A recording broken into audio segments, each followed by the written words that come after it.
So Laura was saying that you guys were in the middle of working with collage. And I thought that I would start out really simply with kind of a reflection on what collage is. So, one of the things, so I chose this collage, which is actually from the new book that just came out. But I will say what I find really interesting, oh, this is hard, I'm sorry. Every time I move my chin, there's a different loudness. What I think is really interesting about collage is that images that are used for collage, images sort of function very similarly to like language. So oftentimes if you think of a collage as being something like a sentence, and if you pluck out one of the words in the sentences and then put it next to something else, give it a different context, you totally change the meaning of the thing. So in this case, I thought this was a good example of a very straightforward way in which collage can work, right? You cut the face out, you stick something that is has a kind of absurd scale in it inside where you would anticipate the face to be. Voila, you have a kind of puzzle, you have a kind of new meaning that's made between those two things. So I have a background in sculpture. I got my undergraduate degree in sculpture, and I started working in collage right after, sort of right in the last year. It was like my senior year, while I was still supposed to be making sculptures. I just started to get really interested in cutting things up and putting two images together to see what would happen. And as I took a French Surrealist class with a Polish art historian who really changed, I think, my understanding of the potential of collage, partly because collage in Poland was still incredibly potent in terms of its potential politics. So you had collage artists that were really trying to sort of shift what is the norm by using strategies of collage, which is to say they would take certain images that came from, like, were sort of government issued images, and they would try to turn them on their head. So my teacher, Agnieszka Taborska, liked the work I was doing and invited me to work on a collage novel with her. So the sort of beginning of this was like 1997. I was like, oh, that sounds great. Certainly I'll take part in this collaboration. And the book was finally, and I'll actually just show you a few images from this. But so the way the collaboration started is Agnieszka came to me and she said, I've got this sort of ironic idea that we'll create a collage novel that is essentially the hagiography, or the story of the patron saint of the Surrealists. Now, if anybody knows sort of anything about Surrealism, the Surrealists absolutely hated anything to do with the church. They were incredibly anti-clerical. So the idea of the book was a total conceit. So the way we would proceed is we would sort of meet every 3 months. I would bring images to the table, and she would bring sort of pages or paragraphs, and we would discuss things, we'd exchange, and then they'd keep going from there. This was the first moment. So Agnieszka, as an art historian, was really sort of, the history was really important to her, and she was it was actually incredibly complicated for me at the time, because she was like, this is going to be, we're going to run through all these different histories, like the French Revolution and all of these, oops, sorry, somebody help me here. It's like you need training with these things before you use them.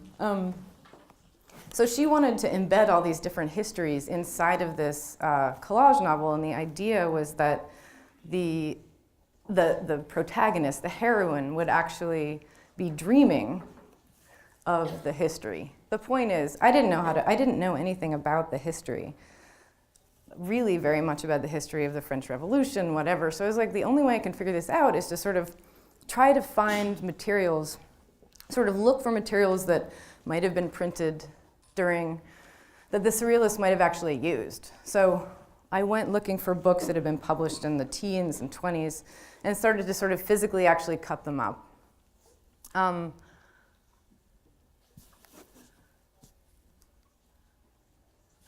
So the book was published. So again, it's like the story of a saint, and there are sort of facts and fictions and facts that are intertwined in the book, and some of the actual life stories of the Surrealists are embedded in the actual context of the book. And we actually had a situation where when we had the kind of book launch in Paris in 2004, André Breton, who is one of the sort of very important person in the Surrealist movement, his granddaughter came, and she came up to Agnieszka and she said, "I'm so upset. I'm so upset with you. Your book is full of lies." And Agnieszka was like, "Yeah, it's a fiction. It's a work of fiction. That's exactly what it is." But so there was a moment where the very genre of the book. Hold on, I feel like this has to be on the stick here. There was a moment where the very genre of the book was sort of, people didn't quite know whether it was actually a work of art history or whether it was a work of fiction. And the collages themselves, let me just see if. So the collages themselves sort of look, I don't know if you guys have covered Max Ernst in art history, but I was looking at him and trying to make these collages look like they could have been made by him. So there was sort of a sleight of hand, both in terms of the way the book looked and what the book was about. And so even to this day, it is actually shelved both in art. You can find it in art history in libraries, and then you can also find it in sort of as a work of fiction or in poetry. So I actually find it to be fascinating that it can be both. Are you guys actually, so I'm having sound issues. Is the sound okay? It sounds perfect. Yeah, okay. It's a funny thing to be talking to you guys and have, I can hear the volume go up and down as I move my face around. It feels like being a game show host. Yeah, it's bizarre. You guys should all try this. We should pass the mic around and see how you feel. Okay, so just to say, and you guys probably all have this experience because you're in the middle of taking all these different classes, but I was working on this book over quite a long period of time. We started in '97, it was published in 2004, long enough. And in the meantime, I was living my life, I was doing other things, and I was involved in doing sculpture and painting. And it wasn't until the book was published and I had just gotten out of grad school and I was really struggling with painting. How many painters? I know you guys are all freshmen. Okay, I know you're freshmen, but There's one. you are there are painting lovers here, people that think they are painters or people that are painters. Raise your hand, I'm just curious. Painters? Yeah, that's good. All right. And I'll even put my hand up, sort of. So I was struggling. The thing about painting, and I hate to tell you this now, but the thing about painting that's intense is that, especially if you're working in oil, painting has this whole history. And if you go to grad school in New York, you feel like you have to be accountable for the entire frickin' history of painting, right? There's just this so I got out of grad school and I was using oil and I was feeling so important and I was feeling way too important. It was I couldn't do anything. I was suddenly just totally paralyzed with the entire history of painting sitting on my shoulders. So luckily the book got published and I started thinking, there's something so, I don't know, I would even say joyful about collage. It's funny, it feels subversive at times. And so because I was paralyzed in terms of my paintings, I thought I'd start in doing some collage again. So the way it generally works for me is that I basically just go to used bookstores, and I'm come to me, come on, I can find, just hoping that something will fall in my hands that feels generative, that feels like it can actually produce something that's worthwhile. So I did a lot of wandering in bookstores. If anybody's been to New York, or if you're going to go to New York, there's this great used bookstore called The Strand. It's like 100 miles of books. Anyway, it's gigantic. And unfortunately, they actually started to know me by name. It was like I felt a little creepy, 'cause I'd be in there like, okay, just waiting for the next, thing that I can actually make these collages out of. Anyway, so I was in the room called The Breakers. And The Breakers is in the rare book room at the Strand. And it's basically the place where you can get valuable books cheaply because the spines are broken, and so collectors don't want them anymore. But of course, all of the images are still intact. So I found this fabulous book that was from 1870. It's like early 1870s, and it was called Glimpses of the World by John Stoddard. So John Stoddard turns out to actually be a pretty well-known photographer during that period of time. But I was also like, who could not love a title like Glimpses of the World? I mean, you couldn't do that now, right? People would be like, oh yeah, Glimpses of the World? I'll show you a glimpse of the world.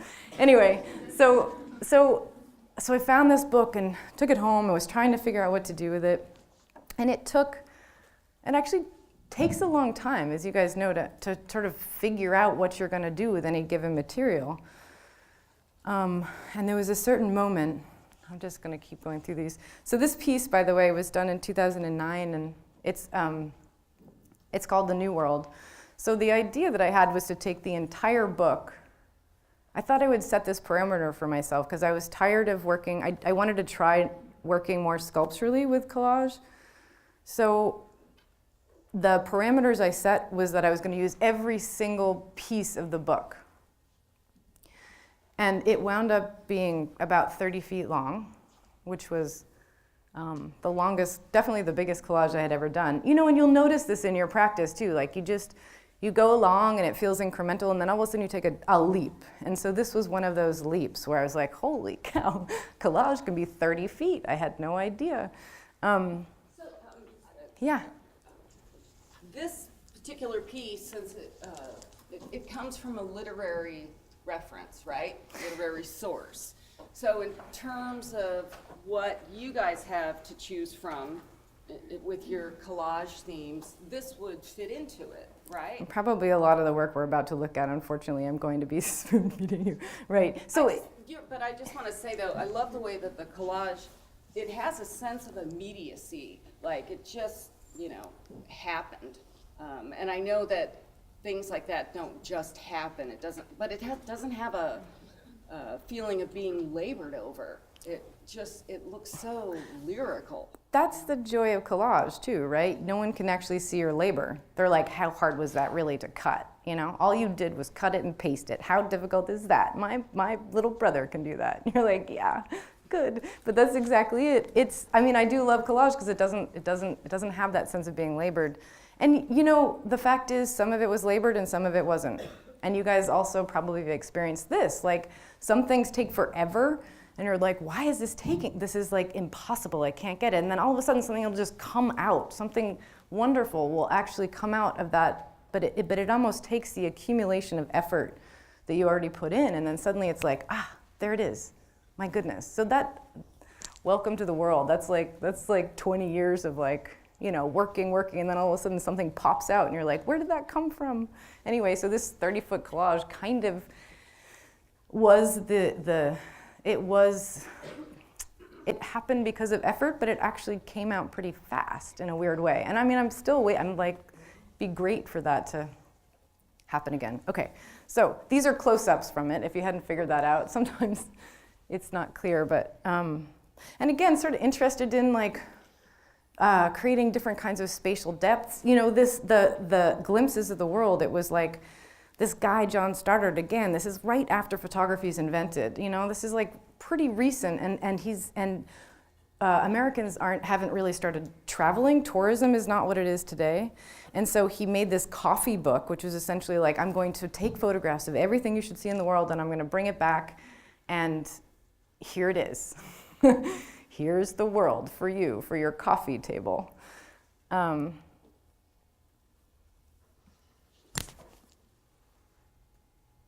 So as I'm going along, I'm also really kind of keenly aware of trying to bring this thing that could seem like just super old and smelly, like just an old thing, right? Trying to figure out how to bring it into something that feels like it's alive and contemporary. And that's always kind of a mix of like making little jokes at times, you know? So you've got the, let me see if there's a close-up. So you've got this sort of maybe a pan, kind of a pan or an archetypal, you know, new horseman that's created out of this. I'm not going to interpret things for you, don't worry. Oh my God, but the crazy thing is that thing to the left, I'm going to go back. Oh, yeah, so this area in here, I'm sure that there are proper pointer things that people use, but the sort of large church structure that's to the left is actually like, it's like a Mormon church built in like the 1860s, this gigantic thing that looks entirely like it came out of Europe. So you have this other weird thing where there are architectural rhymes that happen between sort of, you know, these cathedrals in Europe and then our own homegrown religions. Again, as I'm doing this, I'm looking at both, I'm both trying to come up, I'm thinking about how images make meaning in the same way that new words, new combinations of words make meaning, but I'm also looking at like interesting formal moments, interesting moments between texture and image. I mean, this just, there's like that weird frost thing that I just thought was kind of an amazing texture anyway. And to put it up against like the sort of firmness of architecture, for me, gave me a kind of thrill. And again, like half of being an artist is like finding the things that give you thrill and just hoping that the audience has a similar kind of feeling about it. So this was exhibited at several different places, but it's modular so that I could move it. And the pieces, each chunk is like maybe, I don't know, 4 feet or something, 3 feet? That's not 4 feet. Which meant that I could respond to the different architectural situations of the gallery or museum and set it up in different ways. So I got interested in the fact that this piece could continually become other pieces each time it was exhibited. So this is only about 4 feet by 2 feet. This is a smaller piece. I put the same kind of parameters on it. I was invited to be part of an exhibition in Mexico that was called Inferno. And I was like, okay, I think I can figure out something. And I can basically was commissioned to do something for the exhibition. And so I started looking at different illustrations of Dante's Inferno. And Gustave Doré is an amazing illustrator, amazing. Like, again, same kind of time period, end of the 19th century. But you get up close to these things. These are really, you know, it's a pain in the neck to look at images of these because they don't read that well. You guys can't see the physicality of the surface, and I'm sorry about that. It's actually one of the things that's kind of difficult because these aren't just about the images, they're really about like finding a source material that feels really materially present, has texture, destroying that thing, cutting it up, and then basically making a new whole, which carries the textural imprint of the process, so you can see that this thing was stuck together.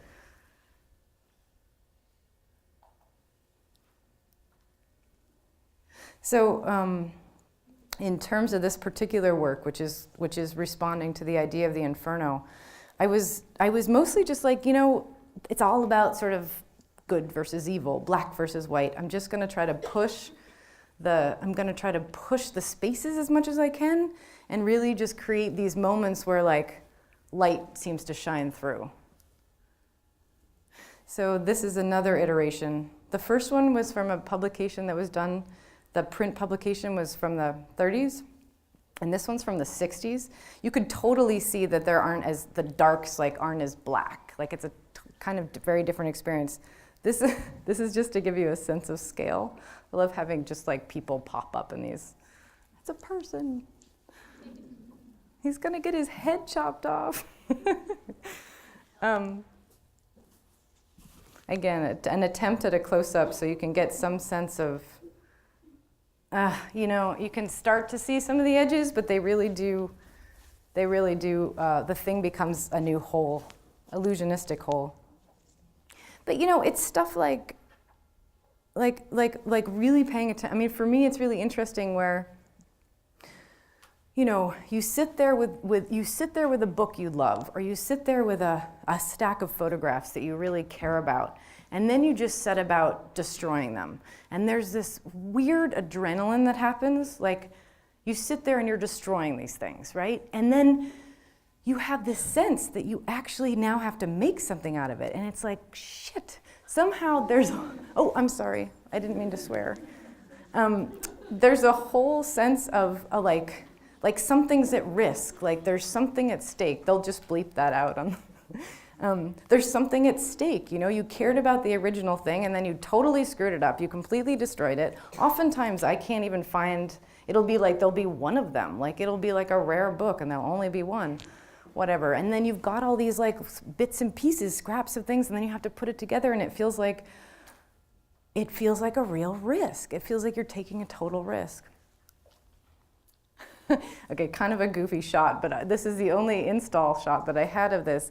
So the next sort of series I did that was related to this deals with the idea of purgatory, and I can tell you, so I started sort of looking, this is what happens, right? You get these, you start along these roads, and then you realize, my God, there's all this kind of interesting stuff. So I found this.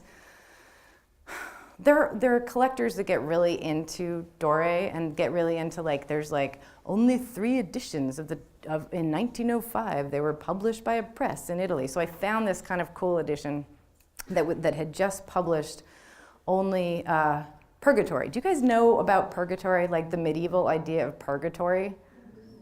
You do? Well, you probably know more than I do, but it's crazy. When I started researching it, I couldn't believe how detailed the description of purgatory was in the medieval world, that you have these sort of rings that go from large, getting smaller and smaller, that there are these 7 rings, and that each person has a certain kind of sin, goes into one kind of ring, and the bigger rings are normal things like adultery, and then the smaller rings are like, oh no, you've committed murder. Anyway, so there are these very particular kinds of sins that each ring is ascribed to.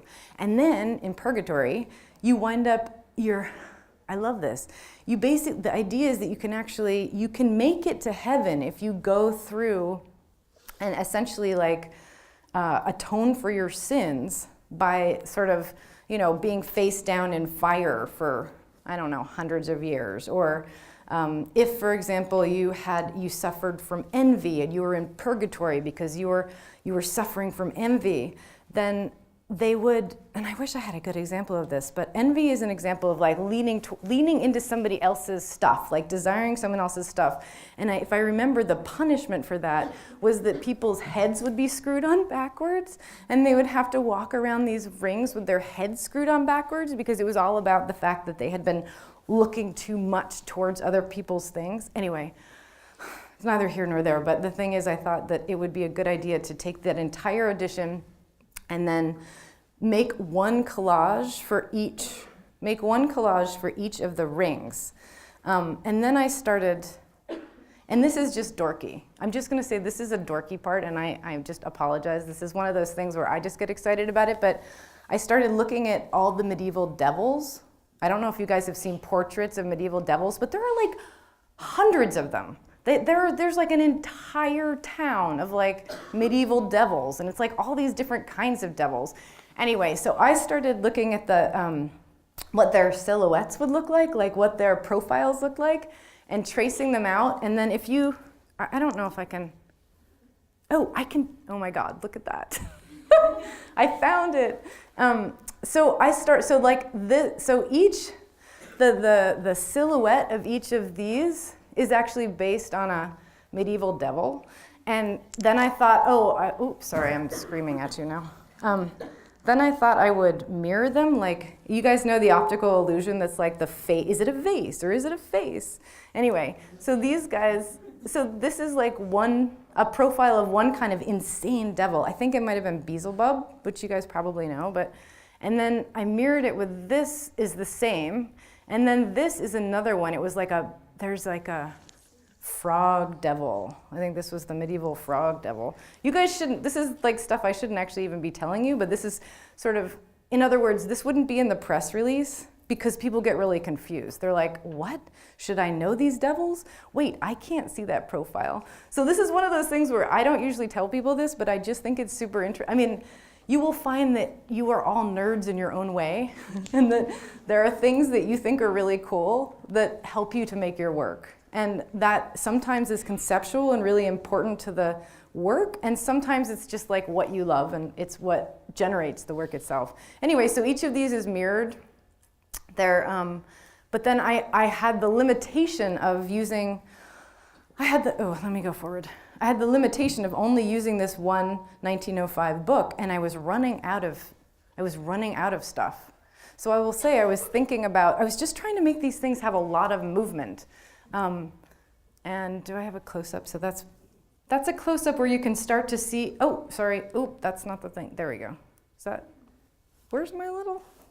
There we go. So you can see the edges of the paper, and I'm trying to both make it look like, this isn't actually that sexy in terms of a close-up, but you can start to see, you get a sense of how they're constructed, right? If we were here and I had the actual physical things, I would just turn it around for you and it would be clear how it was constructed. But the construction is really important in terms of what the piece feels like. You're like, someone sat there and they stuck all this stuff together. Like there's a kind of time in it, and then there's a painterliness of I feel like a painterliness in it in terms of certain decisions. So that's a nice moment. So there are sort of internal jokes. If you stand in front of these, they're not huge, but you start to make your way across different passages of image. That's a close-up from the upper left-hand corner.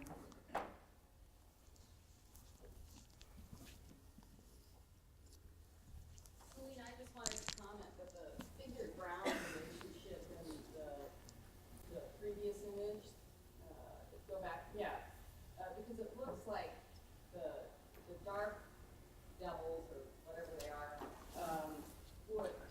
are coming forward, but you've got the atmosphere field, the negative space also comes forward in areas. So you have this like sort of flexing.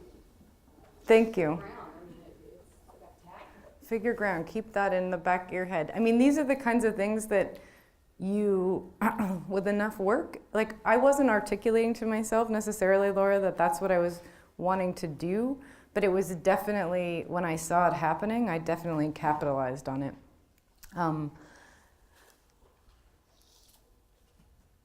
Just this crazy textures you get out of these old print techniques. Printmakers in here? Raise your hand, printmakers. Oh, there aren't that many of you. 2 of you? Okay. We've got to get some printmakers. You guys should all. That was the devil.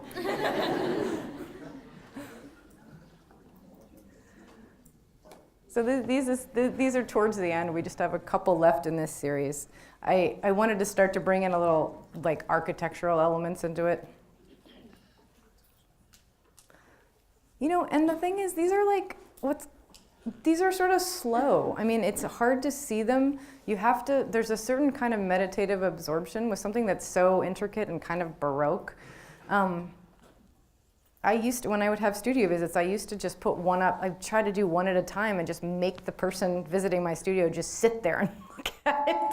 Oops, it wasn't very popular. Okay. So I'm just going to skip back to, so doing these sort of big, expansive, constructed services, and then going back, and at the same time I was doing these, I was trying to work on the next book, which is called oh my God, what's the book title? The Unfinished Life of Phoebe Hicks. So again, Agnieszka, my collaborator, came to me and said, okay, I got this idea for another collage novel. I was like, no, no. And this one, she wanted to do, she was really interested in the history of spiritualism, which I didn't know anything about. And at first when she asked me, I was like, yeah, spiritualism, like, I mean, the most broadest term you could ever imagine, right? So I know about spiritualism. But it turns out that spiritualism is this very specific, maybe you guys all, see, you guys are probably all smarter than I am. You all know what spiritualism, but I will tell you anyway, if there's anybody that's in my boat. Spiritualism started in the, again, like 1860s, just after the war. So late 1860s, in upstate New York, a couple of girls basically said, look, there's a ghost in our house and we can talk to him. And they go on the road, and then everybody, it spawned this crazy movement. And basically it was the first American export to Britain, religious export to Britain. So it took off in like British aristocracy. Everyone was having seances. I mean, you guys have seen images of spiritualist seances. It was the first, it's got all the trappings of like being around a round table, having table levitations. All of this actually came out of this religious social movement that happened right after the Civil War. And you can understand why people were just desperate to be able to talk to the dead. We had experienced in America, basically an entire generation was wiped out. Like all the men were gone. The Civil War was so devastating to almost every community that to imagine that there was a way to talk to the dead was really, really necessary at that point. Anyway, so we started doing, same kind of deal, started doing a collaboration, basically. And I'll just show you a few of these images that some of them connect back directly to the history of spiritualism, and some of them are just sort of like evocative in terms of the feeling that I think is ascribed to it.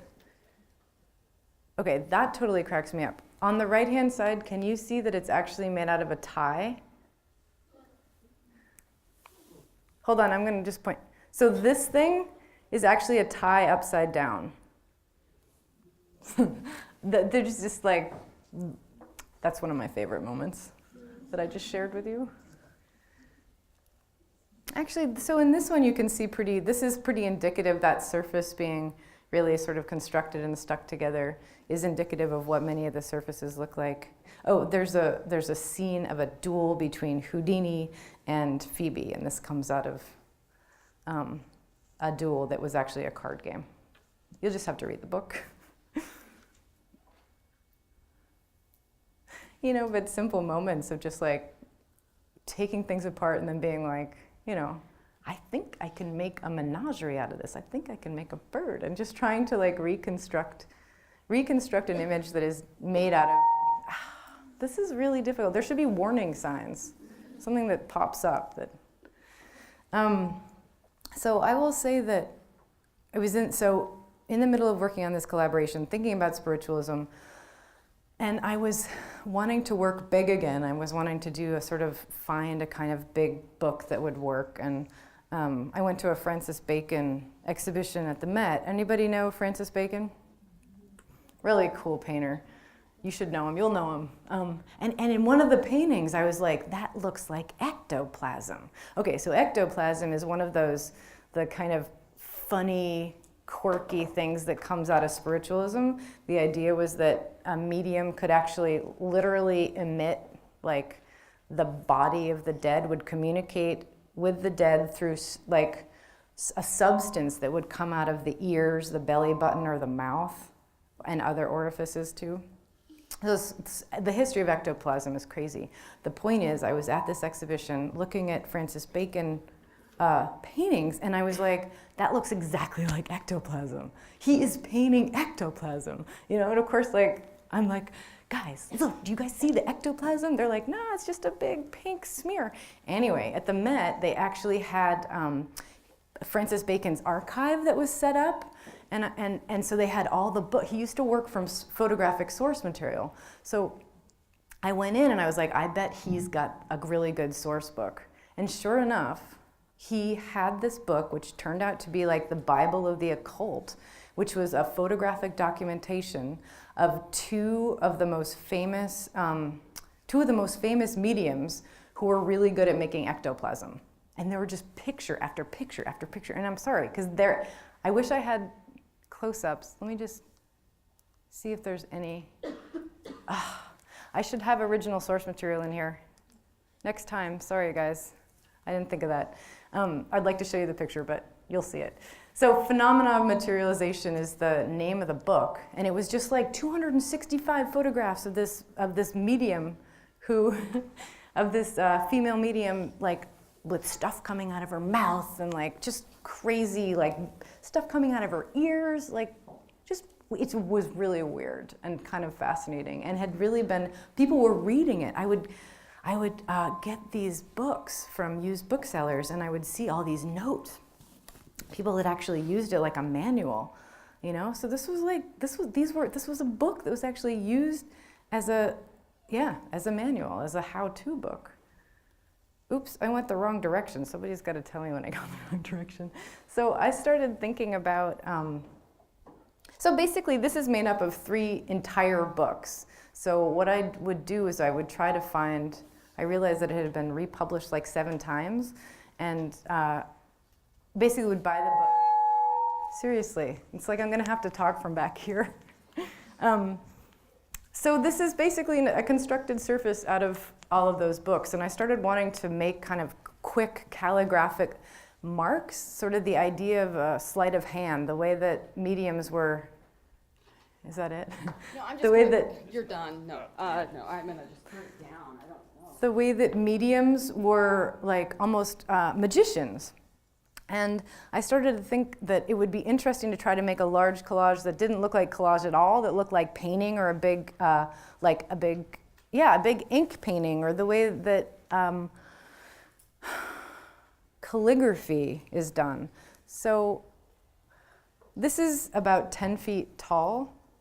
Again, just at the very simplest level was trying to reconstruct this book, and this is the physical book. This one is all made from one book that was published in 1923, the same book, which is Phenomena of Materialization. And yeah, I just wanted it to feel like it could actually flow, like it wasn't a dry surface, that it was actually like a paint mark. Weirdly, it looks almost like a scanner bed or something. But you can see little moments. See, do you guys see that? I wish I could zoom in. But there's actually like a medium there with stuff sticking out of her mouth. Here's some ectoplasm. You just get bits and pieces of it in here, and you have to kind of put it back together.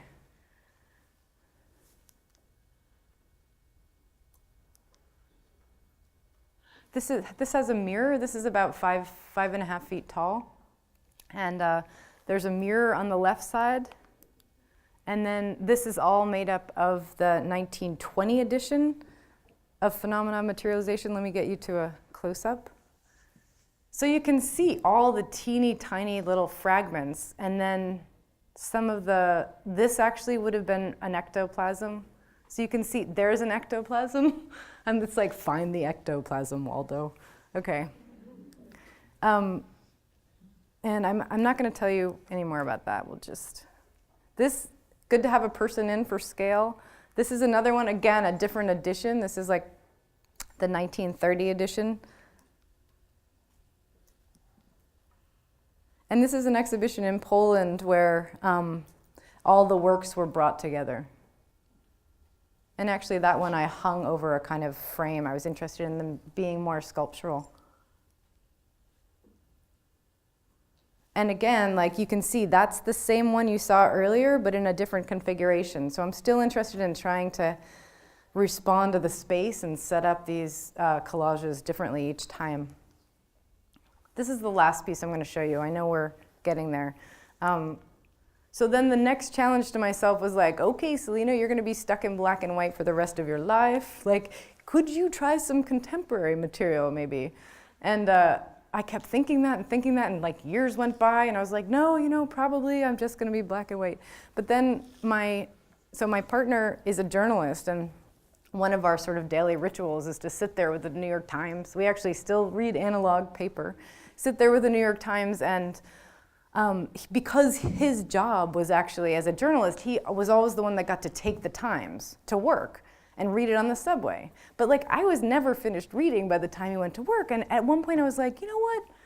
I've had it. Like, I'm gonna start to use this, like, I'm gonna need it for my work. And Jamie was like, oh yeah?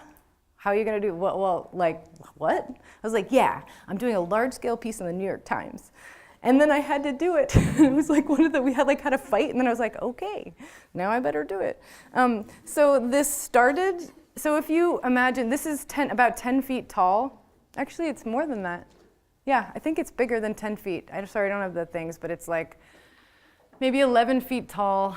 And what I would do is I would start, like this would be 1 week, like all the photographs in the front page of the Times would be compressed into something that was the size of an open paper.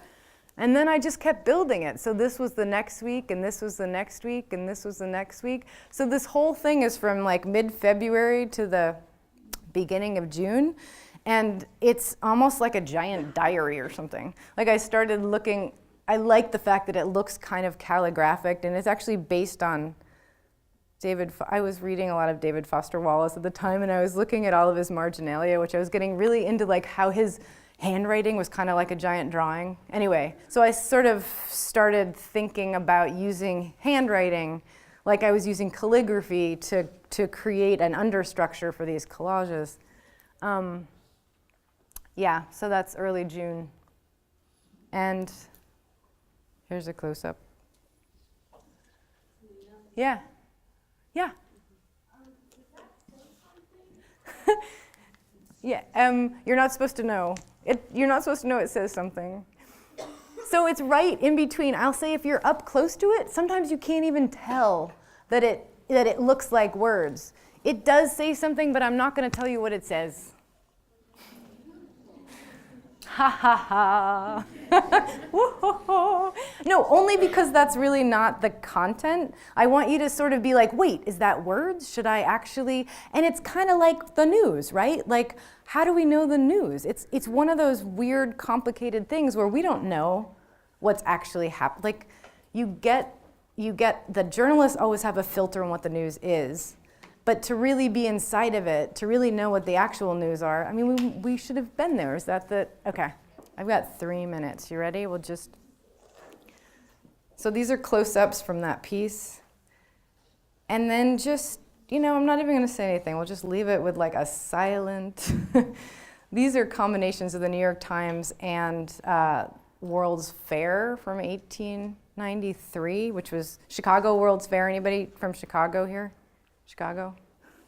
Just kidding. It's like, whoa, Chicago. Okay, but the whole deal with that, when I was doing this, I was at one point printing something out, and there was a printer mess up, and I was like, that is the most beautiful thing I have ever seen.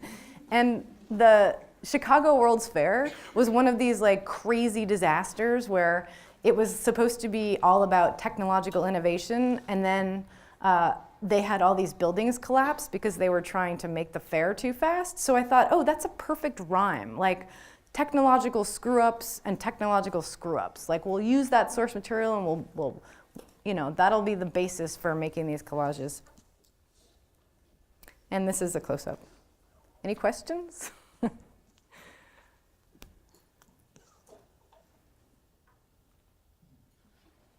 Yeah?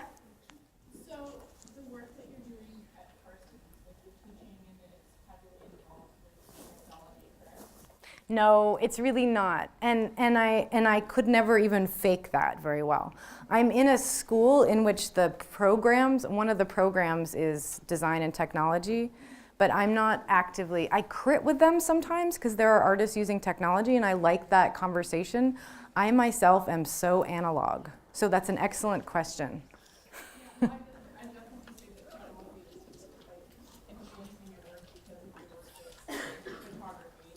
Yes.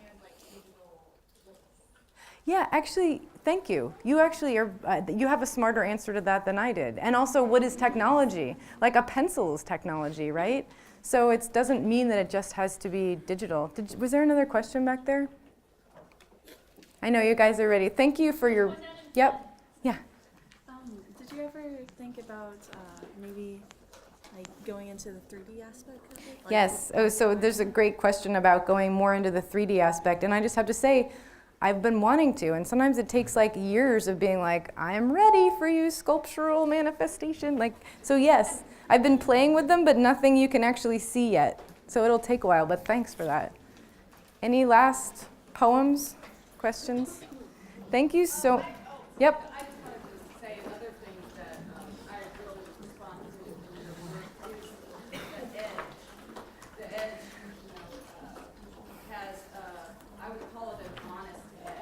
Ah, And, thanks. and I know that that's something that you're aware of, but I think that oftentimes we're taught as children to keep everything like perfect, Right. upright, and I love how yours has an organic quality, not square, there's a violation of edge. So Thank you. Thanks everyone for being here.